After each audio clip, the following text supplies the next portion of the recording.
Following our session last week, I have completed this painting which we started in the second half of our lesson, and it's an example of direct painting with a brush, not using any pencil line at all, just going straight in with a brush and drawing in the shapes.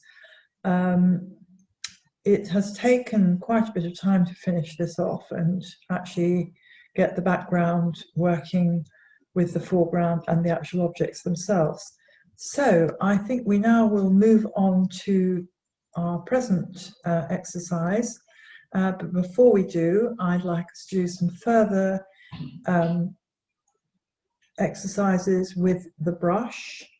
And to that end, we need to get a new piece of paper on our board and have some paint ready to work with. It can be any colour. I suggest maybe whatever's readily available.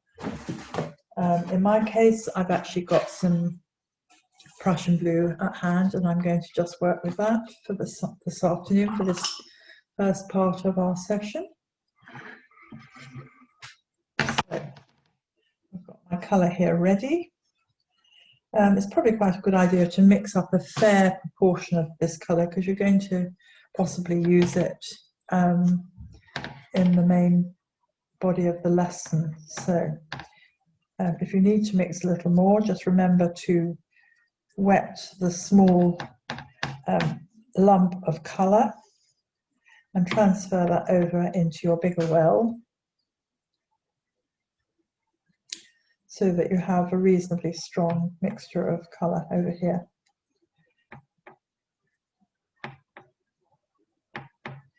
And then we'll just go straight in with the similar exercises to the ones we did last week. So getting some paint on the brush.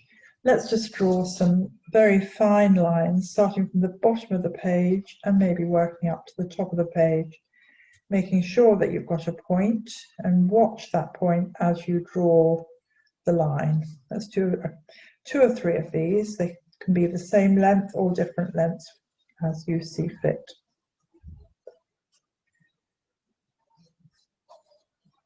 All the time, watch the point of the pencil. Don't let the brush head flatten on the paper, because if you do, then you get a thicker line. Then perhaps work from the top down in the same way, holding the brush as vertical as you can, watching the point of the brush as it draws the colour down. Okay, and let's try now some horizontal lines from the top, going across. Again, same sort of approach. See how thin you can make those lines.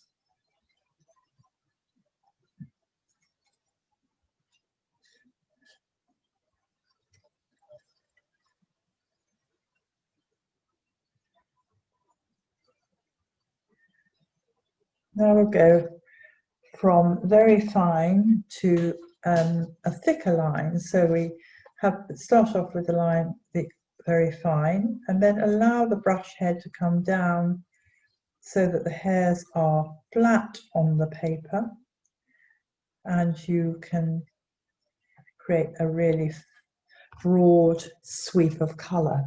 Let's do that a couple of times, just to get the feel of it. Perhaps go back up onto the tip at the end. Let's do that again. Now I've moved my fingers a little bit higher on the brush. So start fine, let the brush head come down and relax, turn the brush head over, so you're using all the colour in the brush, and then go finally up on its tip to finish up with. Right, let's try the same exercise but with some arcs. So we're going to start from a fine line, and then again let the brush flatten down, so you make a thick, broad, sweepy line. Let's try that a couple of times.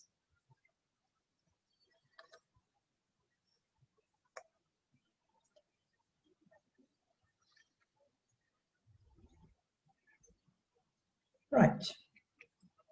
Now, following my receiving your work, what I did notice is that some of you are still finding the business of laying a large area wash quite tricky. So we're going to both do this now. We're going to have a little practice once again. There's enough room here in which to suggest an area that might be a background for a painting. So if it's a large area, I would suggest probably making sure the wash is not too strong to start off with, and that you have plenty of it. That's really important. Now, I hope you can see mine. The well is nearly half full of wash. And now I'm going to just go from left to right with a full brush load, and then refill it, bring the wet paint across, and then on the tip of the brush to straighten up the edges. And then again, make sure there's plenty of paint on that paper, that no point does it ever look dry. So there should be a big pool of paint at this stage. So each time I'm going across, I'm refilling my brush. Right, when you get to the bottom, obviously you can squeeze out your brush so you don't waste any colour. Squeeze out the surplus paint from the hairs. And then these pools of water, as my brush is now empty, I can just present the tip of the brush to the colour, and it will automatically draw it up in the hairs of the brush. So you don't have to do very much.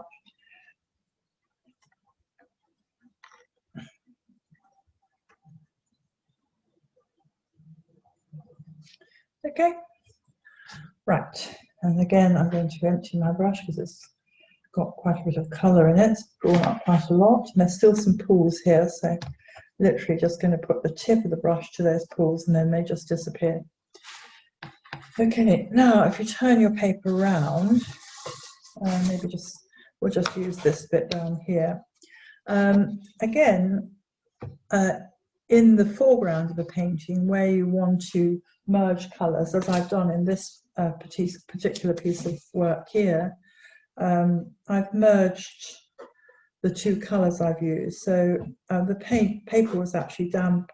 I then put the wet wash on with one colour, and then with a clean brush added another colour into the wash. So it gives an interesting effect rather than just filling it in with a flat colour. Okay, so what we'll do now is to just dampen the paper below this square or this rectangle. So the edge is actually damp and it's already drawing some of the colour forward, which is fine. And then put your brush into another colour mixture if you've got one on the palette. And maybe I've got a bit of burnt sienna here, and I'm just making a pale wash of it. And I'm just going to actually paint that into the wetness so they kind of merge.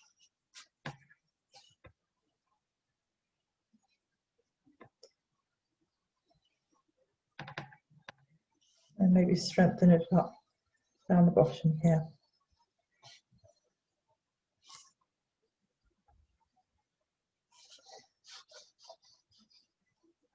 So that's sort of a technique of running the two wet colours together, which you can use to, create a nice, interesting foreground. I don't think I would have used a colour as strong as that in the actual painting.